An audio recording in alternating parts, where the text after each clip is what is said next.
Welcome to Debt Free in 30, where every week we take 30 minutes and talk to industry experts about debt, money, and personal finance. I'm Doug Hoyes. Today, we are going to discuss RESPs, Registered Educational Savings Plans. Why in the world are we discussing investments on a show about debt? Two reasons. First, this is also a show about personal finance, and if you have children or grandchildren, RESPs are an important topic. So to start the show, I've asked a financial advisor to explain all of the basics about RESPs. Then, in the second segment, I'll bring on a debt expert to explain what happens to an RESP if you get into debt trouble. So, to start, I'm joined by a financial planner. Let's welcome him in. Who are you? Where do you work? And what do you do? I'm Mike Davies, and with my business partner Don Moffat, we are financial planners with IPC Investment Corporation here in Brantford. So, who exactly is Investment Planning Council? Who is IPC? IPC is a Canadian wealth management company with over $22 billion of assets under administration and over 900 advisors across the country. Thanks, Mike, and welcome to Debt Free in 30. We are recording this today on location at 218 Brant Avenue in Brantford, Ontario. So why am I telling you the address? Because Mike and Don's firm, IPC Investment Corporation, and my firm, Hoyes Michaelis, both have the same landlord, and we both have an office here at 218 Brant Ave. Our companies are not related, but since I've bumped into Mike and Don in the office for the last 10 years, I thought they'd be good guys to have on to explain the investment implications of an RESP, and that's why Mike's here today. I'll give my standard disclaimer here that what you are about to hear on this show are the opinions of my guest, and you should not take any action based on what you hear today until you've researched this topic for yourself and, if necessary, consulted with a professional advisor. So, with that background, let's get started. Mike, give me the basics. What is an RESP? Well, simply put, an RESP is a savings plan that can be used by parents or other family members to help pay for the educational expenses of their children after high school. Okay, so what's the point of an RESP? If I'm a parent or a grandparent or another family member, I guess an uncle, for example, and I want to save for a child's post-secondary education, college, university, whatever, what makes an RESP so attractive? Well, what is particularly attractive about this program is the federal government will make additional contributions or grant payments, as they are known, of 20% of your contribution, but only up to a limit of $2,500 annually. Okay, so give me an example here. So if I put $1,000 into a qualifying RESP, what happens? So in that example, the government's going to contribute an extra $200 for you by way of the grant. Okay, so what about people who can't afford to make a full contribution? Well, recognizing that not everyone can easily afford to make contributions to an RESP, the government further assists people who have low to moderate incomes by awarding an extra 10 or 20% of grant money on the first $500 contribution. And further additional help may be available through the Canada Learning Bond, which provides an additional grant of $500 in year one and $100 annually thereafter for as long as they qualify and are making contributions. Okay, so that sounds good. Obviously, the government is kicking in money into this program. So let's get into the nitty-gritty of it here. So, what specifically are the rules? What do I need to get one of these RESP plans open? Well, to open a plan, you will need a social insurance number for your child. All Canadian children are eligible to participate and receive the grant, and grant money can be received as soon as the children are born and a plan has been opened for them, and can continue to be received until the age of 15 or age 17 if certain conditions are met.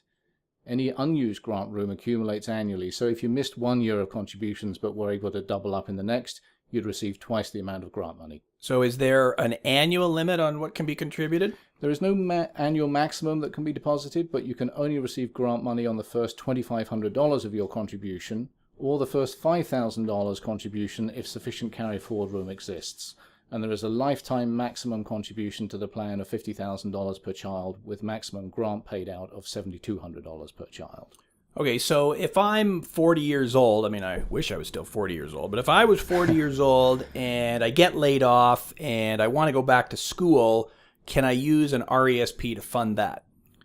RESPs are opened with a child's name attached to them, so not directly. But if this was the only way for you to get money to pay for your own schooling, you could collapse the plan, repay the grant money, and get back the capital you had originally invested.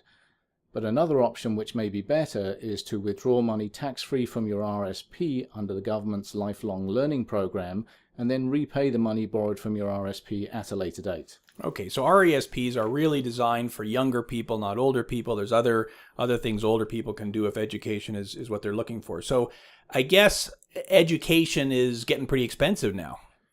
The cost of obtaining post-secondary education is increasing all the time. Even today, it's not unusual to hear that with tuition fees, books, and the cost of accommodation, it can cost $10,000 each year for a 4-year program. Wow. In fact, a report by TD issued in 2011 suggested at that time a student living at home would have costs of roughly $55,000, and if living away from home, $84,000. Even more worrying, perhaps, is that for children born at the time the report was written, by the time they attend university, the stay-at-home costs would have risen to $102,000, and if living away from home, they would have increased to $139,000. Wow, so it's very expensive. So I guess anybody who's looking to be going to school should be certainly investigating those costs. So let's go back to one of the first questions I asked. What then is the real point of an RESP? So the point of an RESP is to encourage parents to start saving for their child's education from a very early age. The combination of regular savings over an extended period of time plus the government grant money will help reduce the need for a more substantial payment when the child goes to school.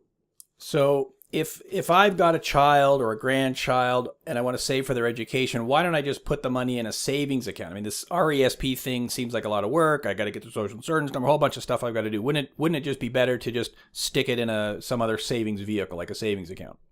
Well, that is one option. The disadvantage of that choice would be the loss of the 20% government grant on those contributions. It's a far more attractive proposition to contribute, say, $1,000 and have the government kicking in an extra $200 rather than leaving that on the table. Furthermore, investments inside an RESP grow tax-free, whereas the interest earned in a simple savings account would be subject to tax at the parent's marginal rate. Okay, so this show is called Debt Free in 30. We talk about debt and issues related to that. So what happens if I get into financial trouble and I want to cash in the RESP before my child goes to school? What happens then? Do I have to pay tax? What costs are there? As discussed previously, when money is taken out of an RESP and is not being used for the educational benefit of a child, then the grant will have to be repaid to the government.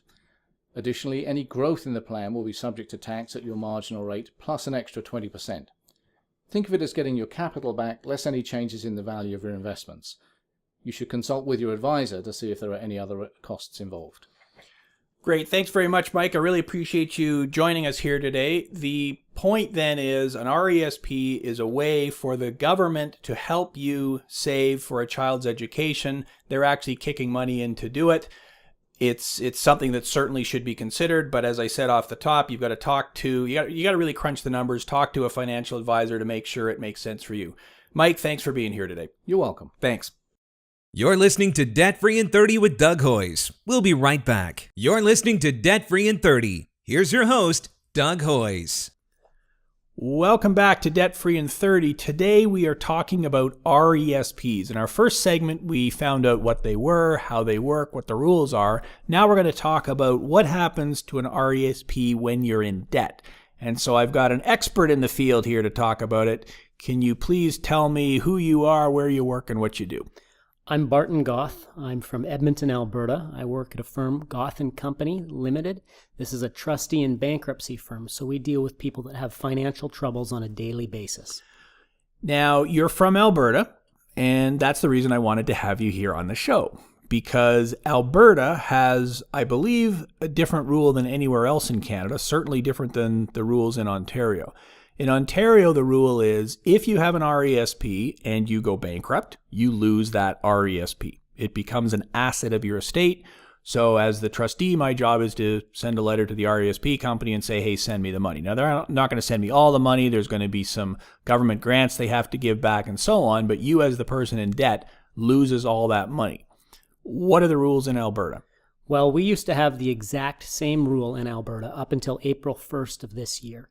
Then things changed. They amended the Civil Enforcements Act of Alberta to make all RESPs exempt assets, meaning if you file a bankruptcy in Edmonton or anywhere else in Alberta, this is not an asset that you're going to lose. It's a protected asset. It's something that you can retain, and you don't have to worry about dispersing amongst your creditors.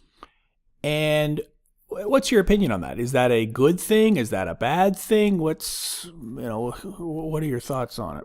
Overall, I don't disagree with the notion of exempting an asset that's for the betterment of a child. It's very difficult to sit there and know that you're trying to set something aside and have been on a regular basis that's going to hopefully improve the future economic status of someone that really doesn't have much of a choice. In the same breath, there's also the other side of the coin, which I understand these monies are monies that are contributed by the debtor. These are monies that weren't used to go to the creditors to pay down debts that obviously exist. So as much as there's two sides of that equation, I tend to feel for the child who doesn't have control. He didn't make the decision. They didn't choose to charge up the debts. They're largely just a victim, if you will, of not having some of those opportunities that may have existed otherwise. So we're recording this in late 2014. So you're saying that in early 2014, the law changed in Alberta. They are currently looking at potential changes to federal bankruptcy law, which may or may not happen in 2015. It all depends on what the government does. What do you think the federal government should do? Should they make a law that applies in all of Canada similar to what is in Alberta now, which is that RESPs are exempt? You don't lose them if you go bankrupt. What do you think the federal government should do? If you have the opportunity to tell the federal government what to do, what's your advice to them on this one? Well, what I would suggest is the amendments in Alberta are good amendments, largely, although there's a few things that they haven't thought of. So I would encourage and I would support the notion of exempting those assets, exempting those RESPs, but I'd want them to be a little bit cautious, because when you have an exemption that exists and you don't have any controls associated with that exemption, there's opportunities for potential abuse. Right now, for instance, if somebody came in January 1st to my office and asked me about bankruptcy and learned that, there's this exemption rule, well, there's nothing preventing them from saying, okay, let's hold off and not file with Goth & Company. Let's put some of my money that I would have lost otherwise into an RESP, and maybe 4 months later I'm going to try a different trustee, and hopefully I'll be able to keep those funds. Now, in practice, this doesn't always protect those funds. If this gets found out, that very quickly is something that can be overturned, but the opportunity is there. I would suggest to the federal government that they make a 12-month period prior to filing of a bankruptcy, where any contributions to those RESPs would be something that could be clawed back and would become beneficial to the estate or to the creditors of the bankrupt. They do the exact same thing for an RRSP. There's a federal exemption that exists for all RRSPs, with the exception of that 12-month period immediately preceding the bankruptcy filing. And I would support something like that. So when you go bankrupt now, if you put money into your RRSP, your Registered Retirement Savings Plan, anywhere in Canada, any money you put in the last year, you can lose. The trustee can take that, which prevents someone from going out, borrowing $15,000 on their credit cards, dumping it into their RSP, and then going bankrupt the next day. Anything that's been in your RSP for a year is okay. You're not going to lose it in a bankruptcy. You're saying that we should essentially have the same rule for an RESP, a Registered Education Savings Plan. Any money that's been there for more than a year, if you go bankrupt, that money stays there. That becomes money for your child, and that's the way it should be. I think that would be a good system to balance the rights of the creditors versus the rights of the child who largely hasn't charged up these debts. Yes. Excellent. Great. Thanks very much for that, Bart. We appreciate it. This is Debt Free in 30. We're going to take a quick break and then come back and wrap up our show on RESPs. Stay tuned. You're listening to Debt Free in 30 with Doug Hoyes. We'll be right back. You're listening to Debt Free in 30. Here's your host, Doug Hoyes. Welcome back. It's time for the 30-second recap of what we discussed today. My first guest was Mike Davis, a financial planner who explained what RESPs are and how they work. He explained that they're a great way for parents or grandparents to save for their child's education because the federal government contributes 20% of your contributions, so your education savings grow faster. My second guest was Barton Goth, a bankruptcy trustee from Alberta, who told us that, unlike in Ontario, RESPs are exempt from seizure in a bankruptcy in Alberta. That means that if you go bankrupt in Alberta, you get to keep your RESP. That's the 30-second recap of what we discussed today. So, what's my take on RESPs? There are a number of issues here, so let's take them one at a time. First, are RESPs a good investment? Well, yes, if you qualify, you should consider RESPs. As Mike Davis explained, the common scenario is a parent or grandparent who wants to save for their child or grandchild's education. If you start when the child is young, the earnings can compound quite nicely. As we discussed, there are two benefits to an RESP as compared to just putting money in a savings account. The government is giving you free money, and the earnings accumulate essentially tax-free. That's a good deal.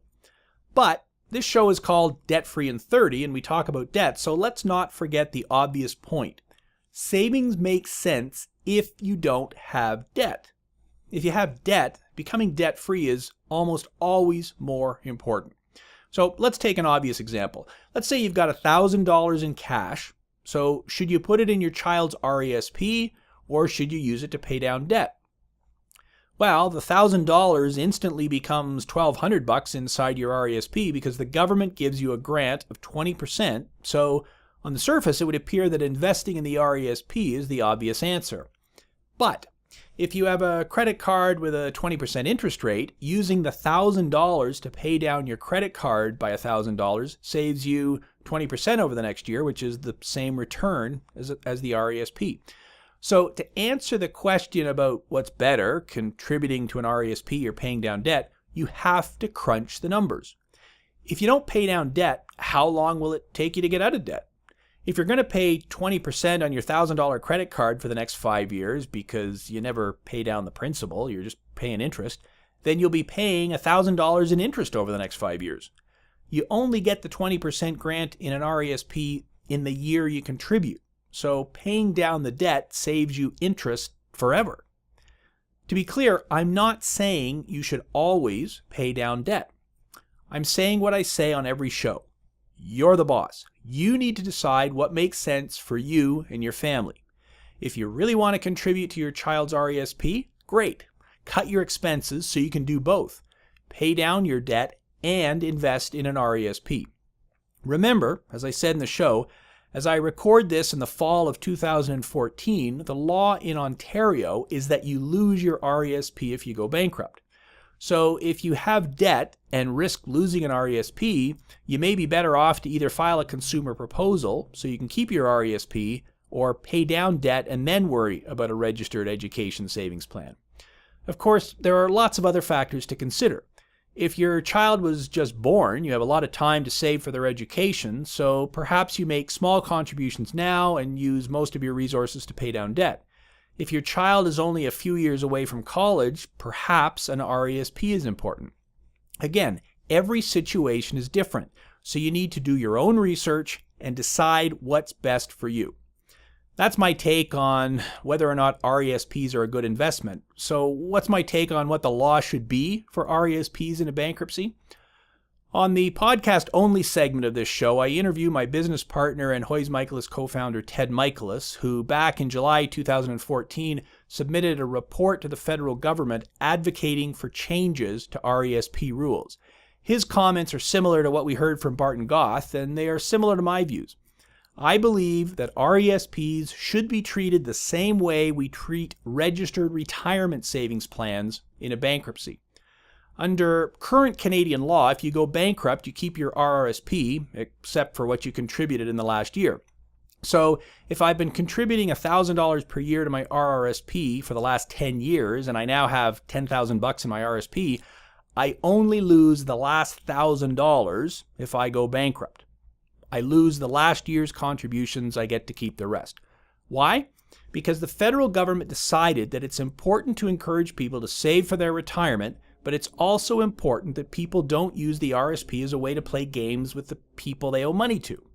You're not allowed to put a pile of money in your RSP today and go bankrupt tomorrow. That's not fair. But you are allowed to keep the money you have saved in past years. I believe that RESPs should be treated the same way. You shouldn't be allowed to dump a pile of money into an RESP to keep it away from your creditors the day before you go bankrupt, but I believe that if you have diligently saved money over many years in an RESP, you should be able to keep it. After all, that money is there for the benefit of your children. They didn't cause your debt problems, so they shouldn't suffer unduly when it comes to their education. In my experience, most people who go bankrupt don't have a huge amount of money in RESPs, so the big banks won't lose much money if this rule is changed. We'll see what happens when the government reviews our insolvency laws, probably in 2015. My hope is that the government acknowledges that saving is a good idea, and saving for the benefit of your children or grandchildren is an even better idea. I think the 1-year rule is a good compromise. If you go bankrupt, you get to keep most of your RESP for the benefit of your children, but the 1-year rule prevents abuse of the system. Will the rules change? Who knows? But just like we did back in 2008 when Ted Michaelis and I traveled to Ottawa to testify before the government to argue for fair laws, we will continue to fight for what's fair. Keep watching our website. We'll post updates if there are any changes. For up-to-the-minute updates, you can follow me on Twitter at Doug Hoyes, DougHoyes. That's our show for today. This show is on the radio every week and also available on our website and on iTunes, so please go to hoyes.com for a full list of radio stations that carry the show. We also have links and details so you can listen to the show on our website or download the show to listen on your iPod or smartphone. Full show notes are available on our website, and I'd love to hear your comments, which you can leave right on our website at hoyes.com. That's HOYES.com. Thanks for listening. Until next week, I'm Doug Hoyes. That was Debt Free in 30.